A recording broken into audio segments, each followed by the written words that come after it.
제가 얼마 전에 동네에 이렇게 걸어가는데, 동네인지 근처인지 잘 기억이 안 나는데, 하여튼 길을 걸어가는데 그 젊은 아빠가 어린 딸을 이렇게 안고 마침 제 앞에서 이렇게 걸어가고 있었습니다. 그 딸을 볼 때 제 생각에는 한 3살, 4살쯤 될까요? 이 체격을 봤을 때. 그래서 그 어린 딸을 안고 가는데 그 딸이 아빠한테 안겨서 계속 이렇게 말하더라고요. 말을 다른 거 할 줄 몰라서 그런지 모르겠는데 아빠 이 얘기만 해요. 아빠예요. 아빠. 그러면 아빠가 딸이 부르니까 왜 할까요? 왜 하고. 근데 아빠가 왜 하니까 또 좀 있다가 딸이 아빠 그래요. 그럼 그 아빠는 또 왜 그러고. 이 두 이렇게 딸하고 아빠가 이렇게 대화하는 걸 딸은 아빠하고 아빠는 또 왜 하고. 그 제가 뒤쫓아가는데 이걸 계속 여러 번 하더라고요. 그래서 그러다가 제가 이제 좀 앞절로 지나갔는데 제가 이번 설교 준비하면서 이 장면이 제가 기억이 많이 났어요.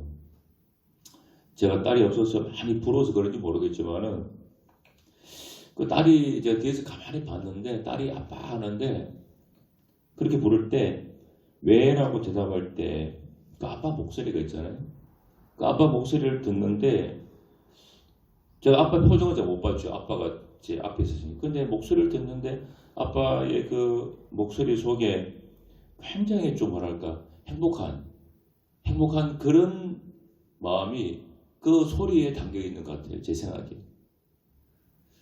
그렇게 저는 들렸습니다. 아빠가 참 딸이 부를 때 굉장히 행복해하고 있구나. 전혀 귀찮아하지 않고 오히려 아빠라고 불러주는 것을 오히려 저는 또 좋아하는 것 같았어요. 아빠가 그걸 또 즐기는 것 같더라고요. 딸이 계속 아빠 할 때 그걸 또 불러줬으면 하는 그런 생각이 그 장면에 제가 지금도 생생하게 기억이 납니다.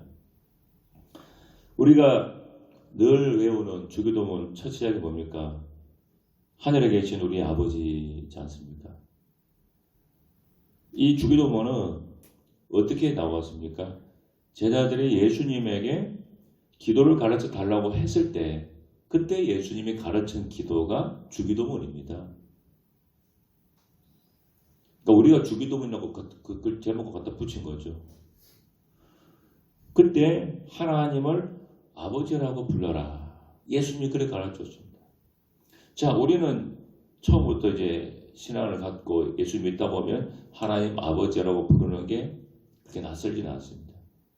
근데 유대인들은요, 그 제자들이 하나님, 그분들이 원래 믿었던 하나님, 그 하나님을 아버지라고 부른다. 그래 기도한다. 여러분, 이것은 상상할 수 없는 일이에요. 구약 성경에 보면 우리 하나님을 지칭하는 그 단어들이 몇 가지가 있습니다. 뭐 하나님, 또 뭐 주님은 주, 또 여호와라고 하는 단어도 있어요. 그런데 이 여호와는 하나님이 주신 이름이거든요. 나는 출애굽기에 나는 스스로 있는 자니라 그랬죠. 모세한테. 그때 여호와거든요.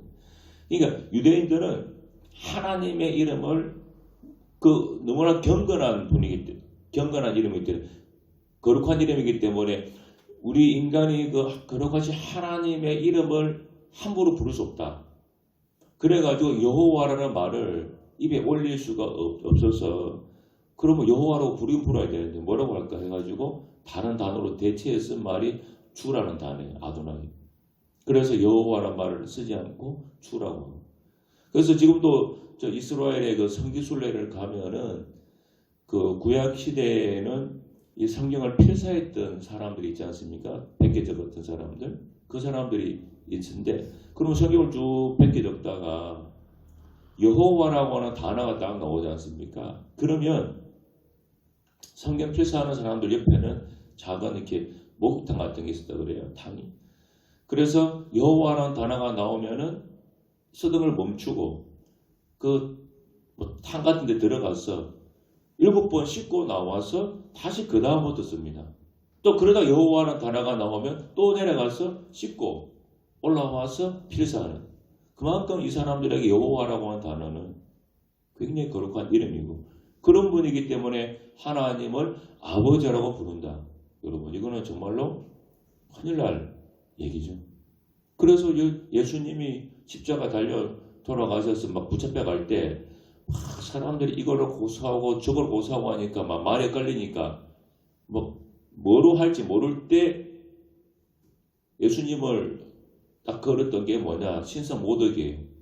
예수님이 하나님을 아버지라고 불렀거든요. 그걸 딱 꼬투리 잡고 네가 하나님을 아버지라고 부르지 않았느냐.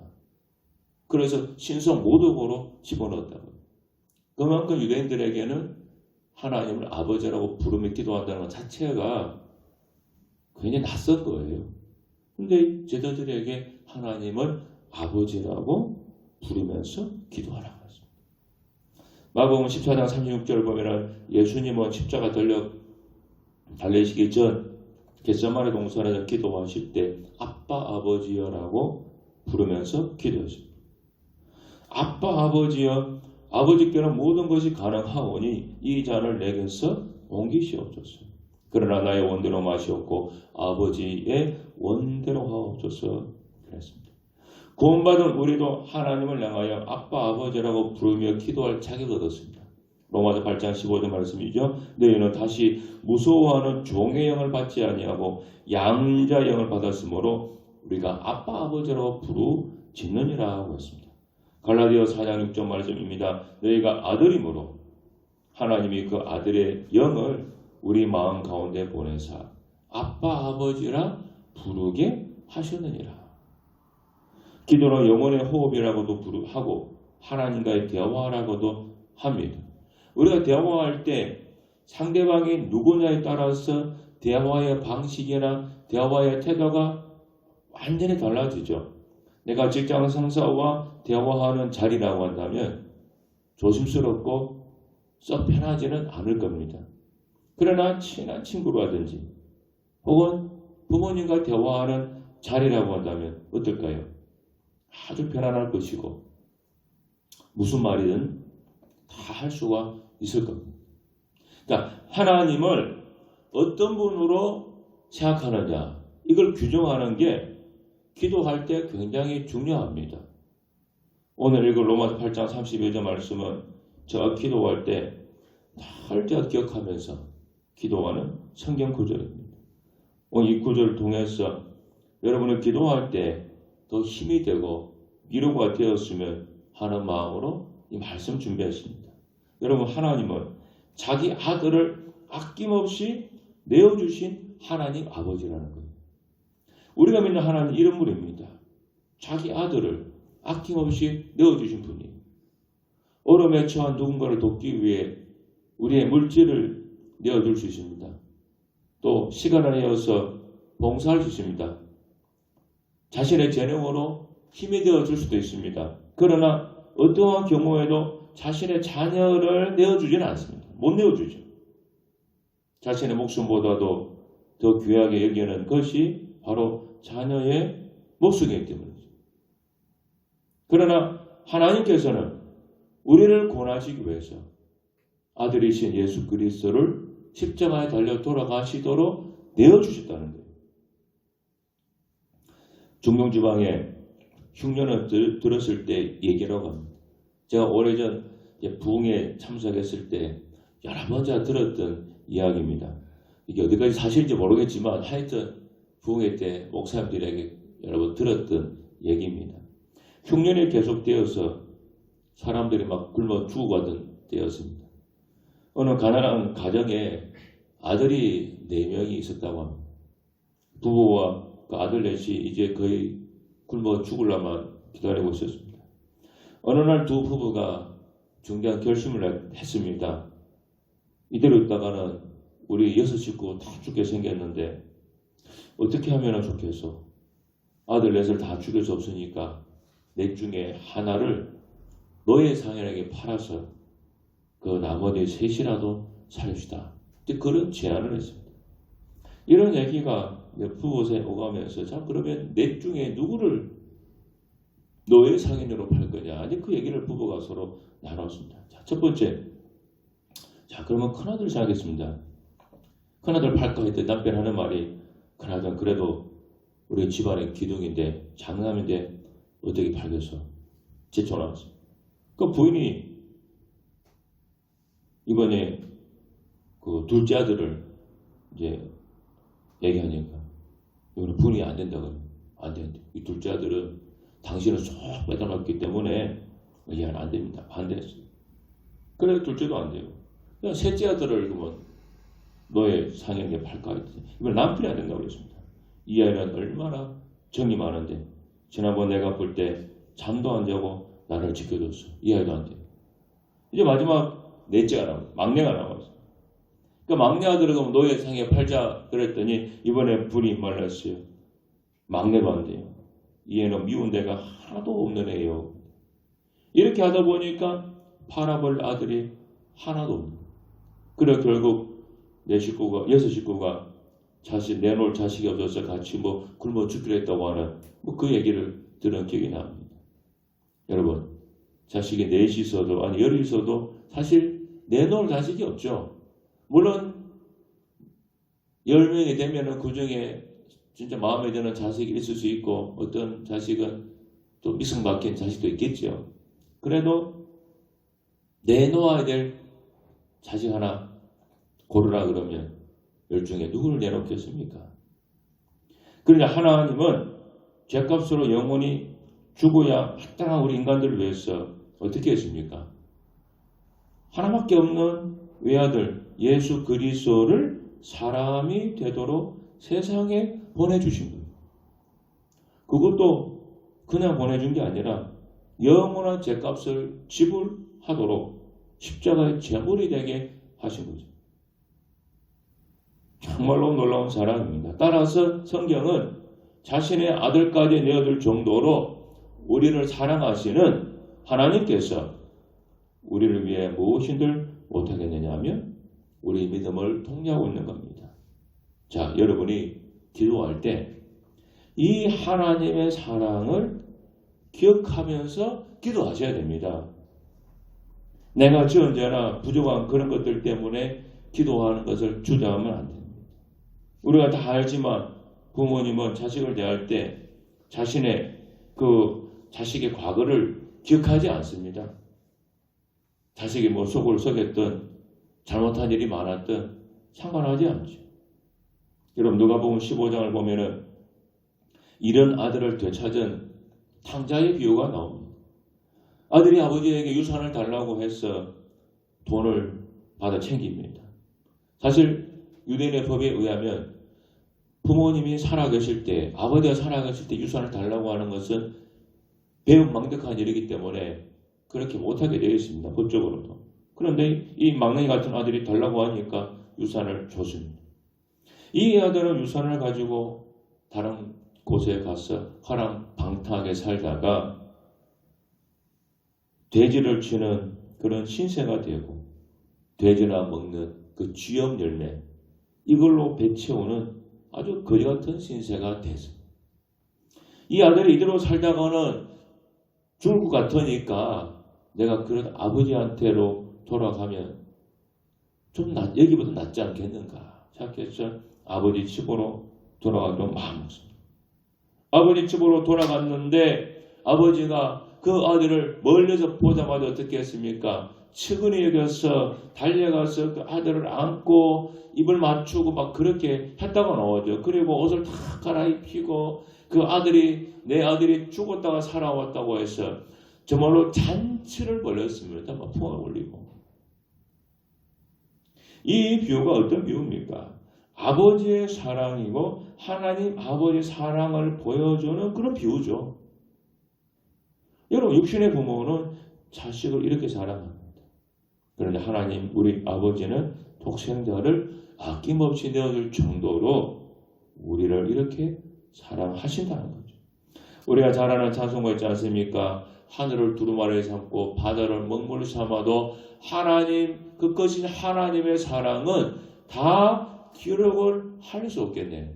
참 여러분 멋진 시적인 표현 아닙니까? 얼마나 하나님의 사랑이 크면은 바다를 먹물 삼아도 그 사랑 다 기록할 수 없다고 할 정도입니다. 우리가 기도할 때 이 하나님의 아버지의 사랑을 정말로 믿고 기도를 해야 합니다. 그래야 우리 기도에 자신감이 생기고 정말 담대해지고 정말 하나님께 뭐라도 구할 수 있는 그런 마음, 우리 태도가 될 수 있거든요. 아낌없이 모든 걸 내어준 하나님입니다. 이걸 기억하시고, 두 번째는요, 그런 하나님은 우리에게 모든 것을 주신다는 거죠. 모든 것을 우리에게 주신다. 오늘 이 말씀 약속하셨잖아요. 여러분, 얼마나 놀라운 겁니까? 한 50%만 준다는 게 아니라 모든 것 다 주겠다는 거, 다 주겠다. 물론 모든 것을 주겠다고 하는 이 속에 우리가 원했던 것을 받지 못할 수도 있어요. 그건 낯설 필요가 없죠. 왜냐? 하나님의 계획은 가장 좋은 것을 주는 것이기 때문에 그렇습니다. 우리가 볼 때는 이게 좋은 거라고 할 수 있지만 하나님 보실 때는 또 다른 게 더 좋은 것일 수 있다는 거죠. 그러니까 하나님 계획은 모든 것을 주시는 것인데 가장 좋은 것을 주시고자 함이라는 거예요. 이 토스카닌이라고 하는 유명한 지저가 있습니다. 소년 시절 가장 큰 기도 제목은 자기 눈이 좀 좋아지게 하는 거. 그 기도 제목이었다 그래요. 너무 눈이 근시였기 때문에 이걸 뭘 잘 볼 수가 없었다고 합니다. 그런데 하나님은 그 기도 응답을 들어주지 않았어요. 그가 그 오케스트라에서 이제 첼로로 연주하는 사람이었는데 어느 날 그 연주회의 지휘자가 몸이 아파서 갑자기 지휘를 할 수 없게 됐습니다. 그러니까 급하게 누군가 대체로 지휘자를 세워야 되는데 그 오케스트라에서 지휘를 맡길 만한 사람이 없어요. 왜? 이 곡 전체를 다 암기하고 있어야 되는데 없는 거예요. 근데 가만히 보니까 한 사람이 있어요. 바로 토스카닌입니다. 왜냐하면 그는 너무 심한 근시였기 때문에 항상 악보를 다 외웠다고 합니다. 이 범위되어 있는 악보를 잘 못 봤대요. 그래서 늘 악보 전체를 외우고 있었다고 합니다.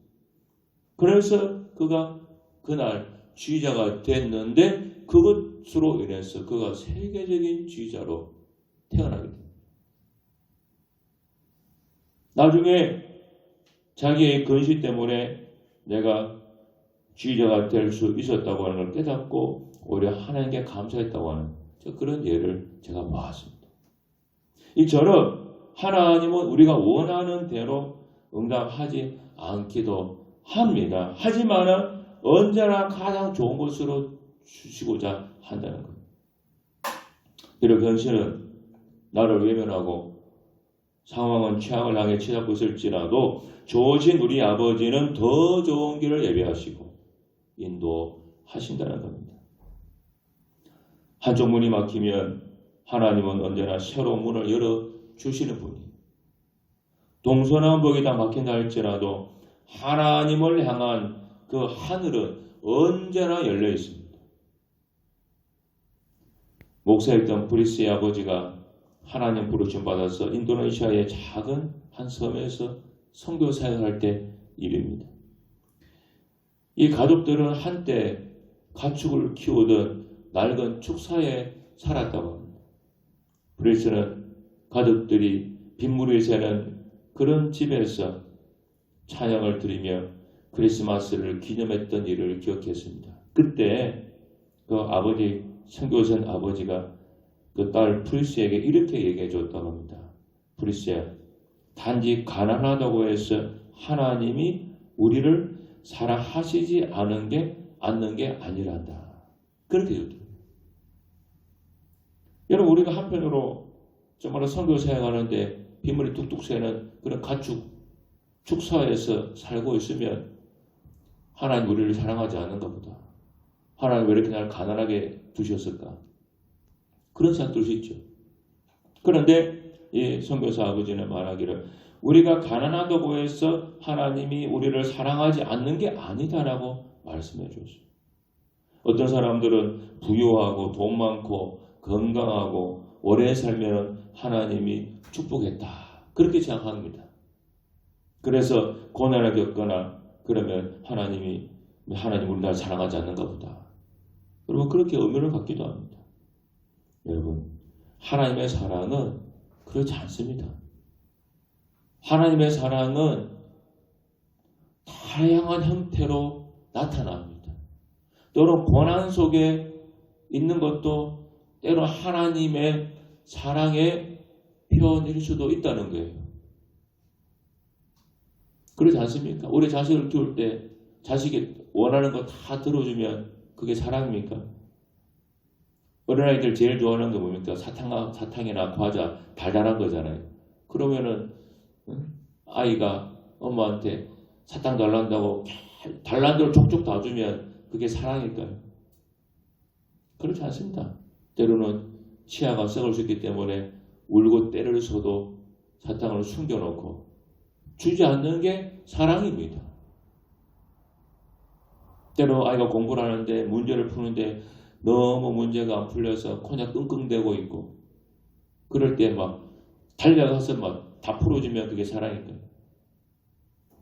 때로는 멀리서 지켜보는 것도 사랑입니다. 그러니까 하나님의 사랑은 다양하게 표현되는 거예요. 그러니까 중요한 사실은 뭡니까? 내가 어떤 처지에 있든지 지금 내게 어떤 문제가 있거나 근심이 있거나 염려가 있든지 간에 중요한 사실은 하나님이 나를 사랑한다고 하는 것은 달라진 게 없다는 거예요. 내가 처한 환경이나 상황이나 그런 모든 그런 것들만 달라졌지 하나님의 사랑은 달라진 건 없어요.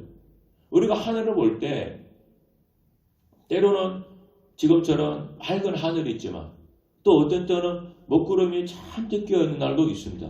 자, 그러면 먹구름이 잔뜩 끼었을 때는 하늘에 해가 없는 겁니까? 태양은 여전히 떠 있습니다. 단지 먹구름이 일시적으로 끼어있는 걸 뿐이에요. 마찬가지죠. 하나님이 우리 아버지가 되셔서 우리를 정말로 자식처럼 내 목숨처럼 사랑하고 있다는 것에는 변함없어요.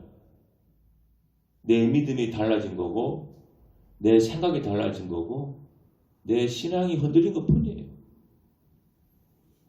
하나님의 사랑을 의심하지 말고 모든 것을 주고자 하시는 하나님 그분 믿고 여러분의 기도를 더 인내심 가지고 할 수 있기를 바랍니다. 기도하겠습니다. 하나님 아버지 감사합니다. 하나님은 정말 우리를 사랑합니다. 한 번도 하나님 사랑이 달라진 적이 없습니다. 작아진 적도 없고 약해진 것도 없습니다. 동일하게 우리를 목숨처럼 사랑하십니다. 이 하나님 아버지를 믿고 우리가 끝까지 기도하며 신뢰하며 나가는 저희들 되게 하여 주옵소서. 우리 구주 예수님 이름으로 기도드립니다. 아멘.